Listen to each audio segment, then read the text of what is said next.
Hey guys, it's me, I'm the Homie Meister. So, I've been meaning to record this for a while now.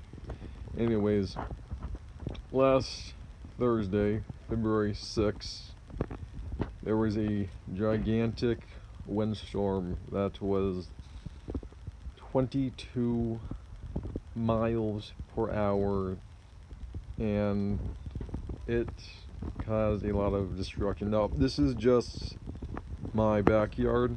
It caused much more destruction in the front yard, but before I got the chance to record it, my sister had already cleaned it up.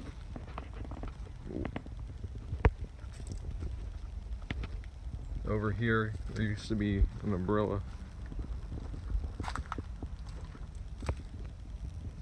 There used to be an umbrella there too, and that over here as well. Yeah, it's really crazy. I went outside to feel it, and it felt insane. I'd never felt anything like that before. There was so much wind.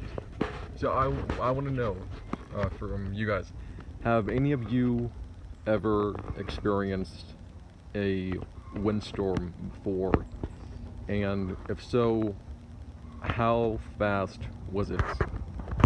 Alright, anyways, thank you guys for watching this video, and I hope you guys enjoyed. Also, hope you guys take care. Okay, anyways, bye.